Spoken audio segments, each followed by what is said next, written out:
This is the excellent EA here. And what I'm about to do for you all today is a hindsight presentation. All right. And these hindsight presentations are basically conversations I wish I could have had with myself back when I was a younger man. So I decided to make a presentation and put it out here. It might be able to help someone else. This is going to be sponsored by JacksonTaxAction.com. If you owe the IRS and you need help sorting that out, or you need tax preparation, go to JacksonTaxAction.com and see how I can help you today. Okay, we're going to get into it right now. First question we're going to ask is, what is hindsight? If you're watching, just take a second, ask yourself, what is hindsight? All right. Hindsight is simply knowing something after the fact. So there's a famous saying, popular saying, hindsight is 20/20. All it means is that after somebody's done something, if it didn't work out, you can point out all the ways that it didn't work out because you have the benefit of already seeing what would have worked. All right. So when you're in a situation, you don't always have the benefit of having the time stone like Doctor Strange and being able to see all the possibilities and choosing the possibility that's going to best serve you. Unfortunately, life doesn't work like that. So when you're a young man, I'm speaking about young men because I'm a man myself, but this applies to women as well. But when you're a young man and you're trying to decide, okay, what am I going to do with my life? It can be difficult to make that decision because you don't know what the world really has to offer. Oftentimes, we have ideas, quote unquote, of what a career may be or may look like. If you come from a family that was predominantly in a career, like if you come from a family with a lot of doctors or nurses or firefighters or military personnel or things like that, or teachers, then you may have already been exposed heavily to a certain career and you may already have intimate knowledge of that career through your family members. And if that's the path that you choose to walk, then that's good. That's good for you. You have more intel than most, but most people don't have that. So we're really just trying to figure it out as we go along. And that's the point of this hindsight presentation, for me to drop some nuggets, if you're able to use them, to make your ability to pick that path a little bit more easy. Okay. By learning from some of the things I wish I had early on and some of the things that helped me along the way. All right. So now we're going to ask the question, what is a business? Okay. Ask yourself, what is a business? All right. A business. And then what is business? Business is an organization that provides goods and services to customers who want or need them. All right. And examples of a goods-based business is anything you buy. So you go to McDonald's, they give you food. You go to Chick-fil-A, they give you food. You go to Walmart, they give you physical products. Examples of services. You go to a car wash, your car gets washed or gets detailed. You go to a hospital, you get a surgery done. That's a service. You go get your hair done. These are services. So services are generally intangible. Sometimes they overlap. Goods and services can overlap in a business, but that's basically what business is. Okay. You're providing a good and or a service to customers who want or need them. Okay. That's what business is. Now keep this in mind. It may sound simple, but we're trying to keep this simple, and you'd be surprised how many people do not think of things in this manner to begin with. A lot of us just go through the motions. We really don't give these things too much thought. All right. And ends up being to our detriment. So keep that in mind. What's business? And now I'm about to go into why you need to treat yourself like a business. We're going to get into the pillars for success that all young men should have. All right. Now, from a business standpoint and a work environment standpoint, looking at this picture, what is wrong? All right. What do you think is wrong with this picture from a business standpoint? If you said she's dressed unprofessionally in a business environment, you would be correct. Guys, treat yourself like a business. Your appearance is everything. All right? There's another saying, you don't get a second chance to make a first impression. And we all have heard the lie that you shouldn't judge a book by its cover. In reality, everybody judges the book by its cover. That's the real world. All right. You need to always have yourself looking presentable, always have yourself looking professional, because people may never speak to you, but they will remember seeing you. And they're not going to see into your life and see what's going on, but they will absolutely 100% judge you based upon your appearance. So do your best to look professional and presentable. All right. Don't be that person at work that's always looking like you just, came from football practice, all dirty and dingy and disheveled. Don't be that person. All right. Your appearance is extremely important. Treat yourself like a business. All right, let's go to this next point. Based off the picture, what do you think is wrong here? And if you said he smells bad, you will be correct. Guys, treat yourself like a business. Your personal hygiene is extremely important. Again, this may seem like common sense to some, but it never fails. In the work environment, there's always that person whose personal hygiene is iffy. They smell bad, their breath is bad, they don't brush their teeth, whatever it is. You don't want to be that person. Make sure you take care of your personal hygiene. Okay? Shower daily. All right, brush your teeth daily, at least twice a day. Keep yourself presentable. Use deodorant. Okay? Use mouthwash after brushing your teeth. All right, keep yourself together, keep yourself presentable. And again, this may seem like common sense, but it's not as common. Common sense isn't as common as it should be. All right. Now, based on this picture, it's clear what's wrong here, right? The Tweety Bird attitude. What attitude? Guys, treat yourself like a business. Do not have a bad attitude in your work environment. When you're dealing with people, no one wants to deal with a bad attitude. And let me give you this pro tip. Okay? Nobody cares what you're going through personally. They just don't. That's what it is. Everybody's at the workplace, wherever you work at, to do the job. All right? And then go home. Everybody's got their own problems.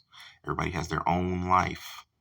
Do your best to separate whatever you're going through personally from your work performance. All right? They have the saying, leave your baggage and your drama at the door. You need to come in. You need to be as professional.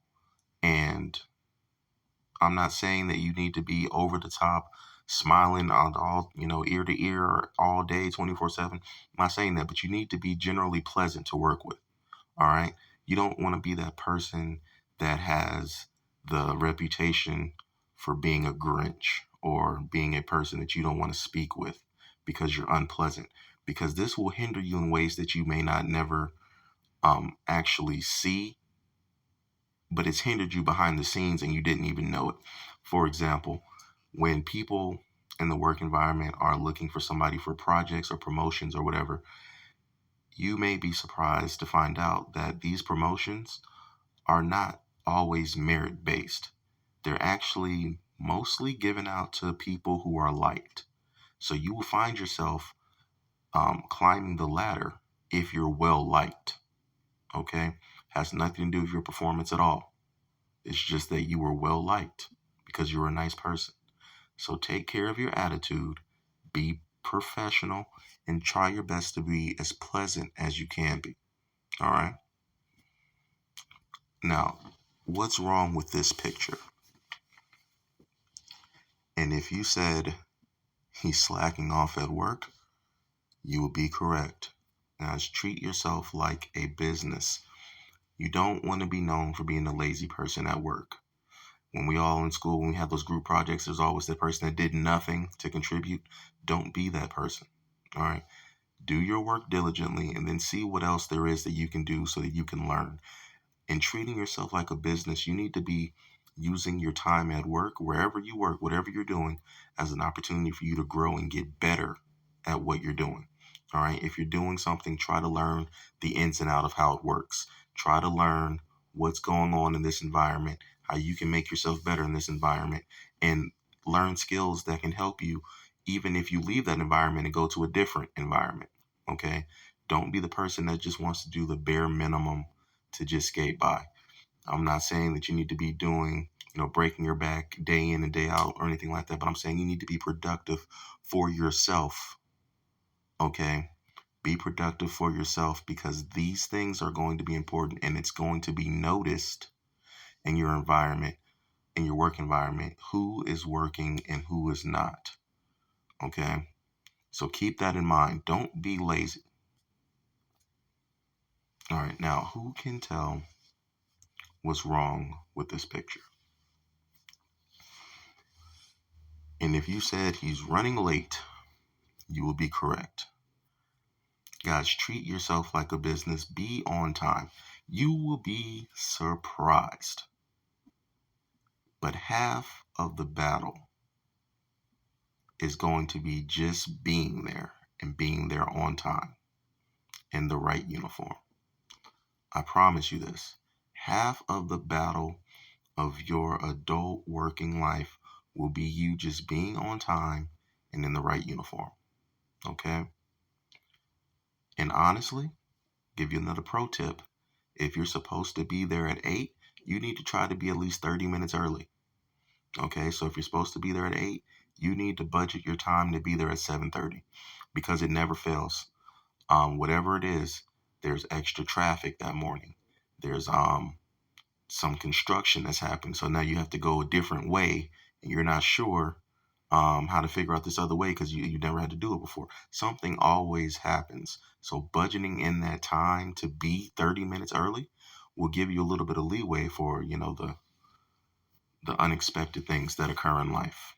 All right. Be on time. Now, if you take these pillars that we've just discussed, all right, your appearance, your hygiene, your attitude, your work ethic, and your timeliness, all right, it's all going to form together, these pillars, into Voltron. All right, it's going to make you a successful individual. You're going to be successful in all your endeavors if you master those things. All right, treat yourself like a business. Take this seriously. Okay, take yourself seriously. All these things are things that are in your control. So do your best to master them. And in the long run, you will come out ahead for doing so. All right. Now we're about to get into something that may be slightly controversial to some people, but this is very serious. Don't follow your dreams, follow your skill set. Okay? Don't follow your dreams, follow your skill set. Now, this may be controversial to some because I know we live in a time where everybody's like, oh, do what you love. Oh, blah, blah, blah. Oh, if you want to, be a unicorn, you can be a unicorn and ride on rainbows. Listen, in treating yourself to a business, you have to be honest with yourself. Business people have to make hard decisions all the time. You need to look at yourself and assess yourself honestly and say, what am I good at? What am I not good at? Now, saying you're not good at something is not saying that you can't get better at it with hard work. That's not what I'm saying. That's not what I'm saying at all. So please don't misunderstand. But I'll use myself as an example. I really like animation. I really do. I tried my hand at stop motion animation. I tried my hand at, 2D animation. It is just not for me. And if I would have tried to make that a career, I would have suffered for it. So instead, I just do it as a hobby whenever I have time for it. And you need to do the same. You need to understand your skill set, understand what's going to best serve you, and you need to operate accordingly. All right. In this age, you can take what's called career tests and personality tests online. You can go to truity.com. No, this video is not sponsored. This is just an example. There's many. But go to take a career test. See what careers mostly align with your skill sets and your personality. Start there to start building out a portfolio of possible career paths for you to take. Okay? But I implore you, do not be one of these people that makes irrational decisions based upon how you feel.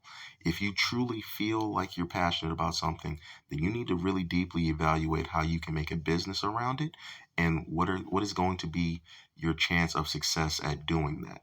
Do not just and how it's going to allow you to put food on your table. Do not just pick something purely emotionally and just hope that it works. All right? You need to make logical level sound decisions. Okay? Now, when you consider a career path, you need to always consider the economy. Now, we began this video talking about business, all right, the exchange of goods and or services for money. Now you need to consider the economy when you choose a career path. But let's first discuss what is an economy. An economy is a system which tries to balance the available resources of a country, its land, labor, capital, and enterprise against the wants and needs of customers. All right, deals with three key issues: what is produced, how it is produced, and who gets what is produced. Think of an economy like this. All right, and this is how I can best illustrate it. Think of a school. All right, think of a high school. You have 4 grades in a high school. You have ninth grade, 10th grade, 11th grade, 12th grade. All right, you have freshmen, sophomores, juniors, and seniors. Let's think about the freshman class. Let's say you have 4 homerooms that make up the entirety of the freshman class. You got homeroom A, homeroom B, homeroom C, homeroom D. All right, just for simplicity's sake. Homeroom A, B, C, and D, they're each their own business. Okay, so how homeroom A is doing is its own business. How homeroom B is doing is its own business. How homeroom C is doing is its own business. And how homeroom D is doing is its own business. Now, how those 4 homerooms are doing collectively will be the economy of the ninth grade at that high school. Okay? So they each are its own business. They're each doing what they're doing individually as a business, but how they all are doing interconnectedly is the economy. Okay? And if you zoom out some more, how each grade is doing, ninth, 10th, 11th, and 12th, all right? They're all their own economy, largely zooming out how the entire school interacts with one another and is doing is a larger economy. Okay? So you can keep zooming in on business and you can keep zooming out. The more you zoom out, you start getting into the economy. All right. And you can zoom out of the economy and get into larger economies. You can get into the economy at the grade level, how the entirety of the ninth grade is doing, the ninth grade economy. You can zoom out further to add in all the other grade levels and see how the economy of the school is doing. You can zoom out further and see how the economy of that entire school county is doing, all the collective schools, see how they're all doing. You can zoom out even further and see how the economy of the school system of that state is doing. You could zoom out further and see how the economy of that entire country is doing, okay? But basically all it is economy is how all the businesses are interacting in a certain environment. And you can zoom in and out and make that as large as you want or more focused. All right, but an economy is a collective of businesses. Now, you need to consider the economy when you choose a career path because all business is tied to the economy, which just means all business is interconnected. Okay. A good example of this from recent times is in 2020 when we had the pandemic. it affected the global economy. But just speaking about here in the United States, it affected the economy greatly. There were businesses that closed their doors due to an unforeseen pandemic that nobody saw coming, unless you saw it coming, and that's another conversation. But that nobody saw coming, and their businesses closed their doors never to reopen. Okay. Now that's something unforeseen, but even in that unforeseen pandemic, there were businesses that died off, but there were businesses that thrived as a result of that. One of them being the healthcare industry. It really boomed. Nurses, the whole travel nursing thing. You can see videos about them on YouTube. The healthcare professionals really thrived because all the economy is based off of is supply and demand. The demand for healthcare professionals skyrocketed during that time. All right. And it raised the value in the stock of their position several fold. And that's the reality of how business works. There's boom and bust in business. So when you choose a career, you want to think of the economy, think of the longevity of this business, think about its past performance, look to the studies for its predictive future growth in whatever industry that may be. And obviously, nobody can tell the future, but use these things to try to pick a profession that's going to be as stable as possible. Okay. We know that the healthcare field is always going to be around as long as there's people around, because people are always going to need healthcare taken care of. So you can pick something that's directly in the healthcare or that's healthcare related, because you can safely assume that that's a stable industry. You can look at food. Anything related to food, there's billions of people on the planet. Those people have to be fed. So if you pick something that's related to food in some way, shape, form, or fashion and is closely related, then you can safely assume that there's going to be careers revolving around food, because people will always need food. Transportation.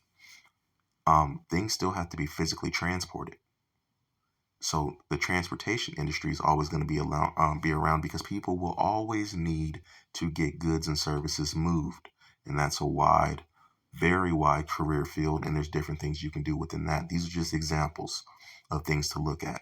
The legal field, there's always going to be governments. There's always going to be law. As long as people exist and governments exist, there's always going to be law and a need for people to facilitate that law. So we're always going to have a need for law officials. So becoming a lawyer, working in the legal field, that is a pretty stable career. Now, these are just examples. But when you pick your career, consider the economy, consider its past performance in that area. You need to start with the end in mind. All right.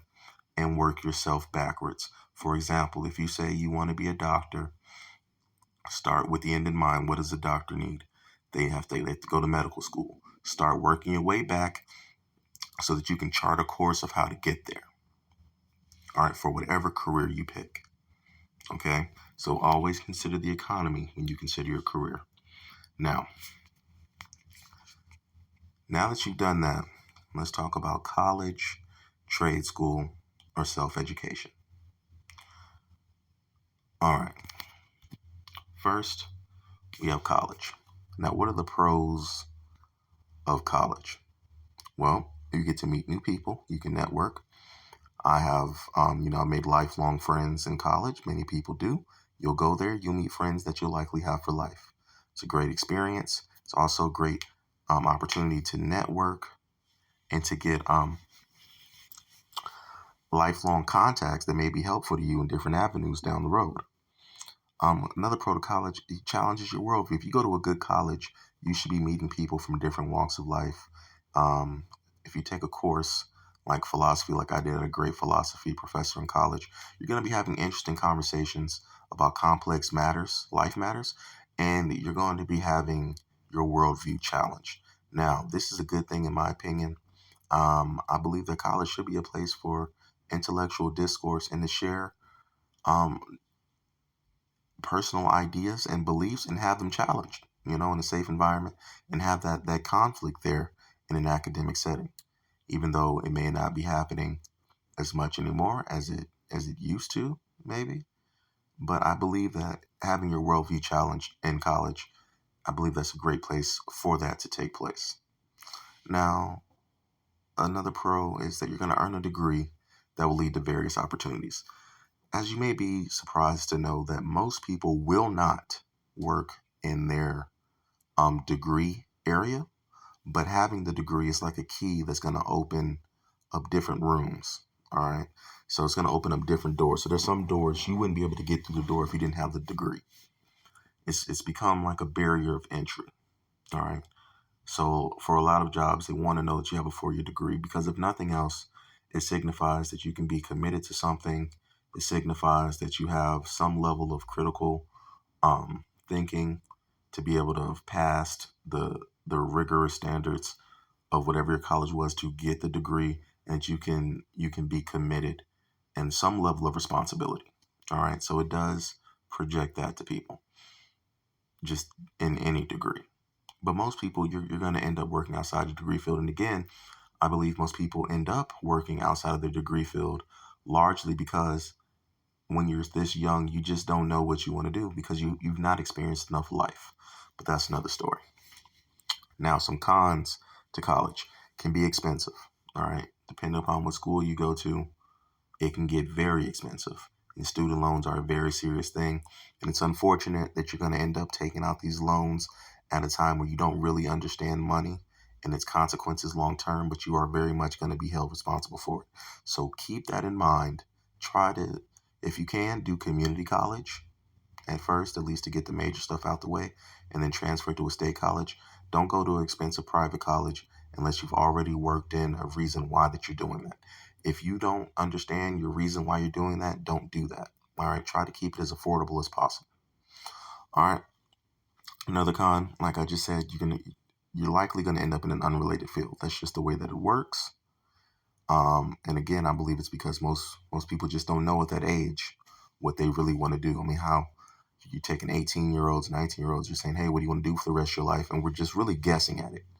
Unless, like I said, you were already exposed to certain career fields through your family or through some opportunity like that, you really don't know because there's no way for you to know. You've never been working like that. Most we've done in high school, early college was, like retail. The majority of us was retail or fast food or something like that. So you really don't know until you've had some life experience. So that's a possible con. And also, degrees are only as valid as the hiring companies say they are. So whatever company you're trying to get hired at, they're going to say, hey, we want this degree. And if you want a job there, you just got to do it, or you got to accept that you can't work there. All right.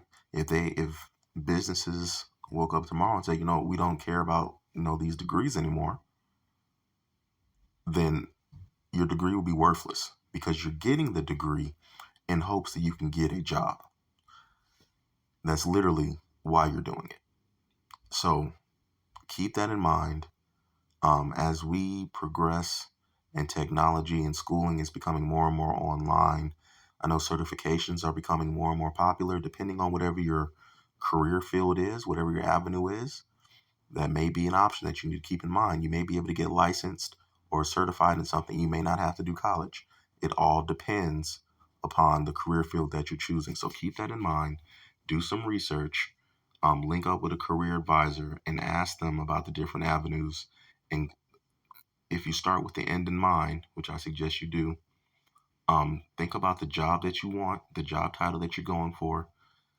Go to those companies, ask them what they're looking for. Speak with people who are in those positions. Ask them, say, hey, how did you get here? Was that necessary? How would you get here again if you could go back and do it again? Ask those questions, have those interviews. You're going to have to put in some work, but it'll save you a lot of heartache on the back end if you do it up front. All right. Let's talk about trade school. Some pros to trade school. All right, it's less expensive than college. Obvious pro. Shorter time to finish than college. Depending upon your trade school, it can be, some are under a year, depending upon what trade you're going into. All right. And you learn a specialized and clearly definable skill. This I cannot emphasize enough. A lot of times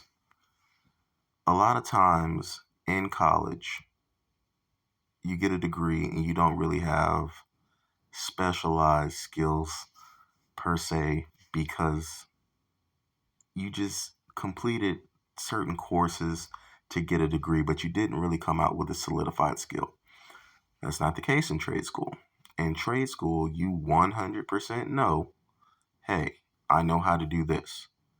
And that's very attractive to employers because there's no doubt in their mind whether or not you know how to do it because you learn directly how to do it. It cuts out the fluff and it gives you an actual, clearly definable skill. Hey, I know how to fix cars. I can work. I'm ready to go. And it's not to say you're not going to continue learning on the job. We always learn on the job. But having that clearly definable skill is very, very important. And it's very, I would say it makes you, well, it cuts out any type of confusion that an employer may have as to your skill set. Now, some cons, there is a social stigma attached with trade school. Unfortunately, people, I don't know, in our society, for some reason, they tend to look down on trade school. So if you have two people, one says, hey, you know, I graduated college, and one says, hey, I graduated trade school, people are going to think more of the person that said they graduated college. Not knowing what the degree was, not knowing what the trade school was for. That's just the general stigma that's attached to trade schools, and that's unfortunate. Um, Two, it can be physically demanding. All right, so trade school, they're going to be more physically demanding. You might not be in an air conditioned classroom, learning about philosophy. All right, you're probably going to be working, getting hands on real life experience, learning how to do whatever it is that you're learning how to do. So it's definitely going to be more physically demanding. Now, possibility for a rougher work environment. This is a con that,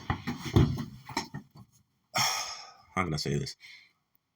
Generally speaking, and it's not to say that blue collar, it's not to say that white collar work environments can't be hostile. It's not to say that at all.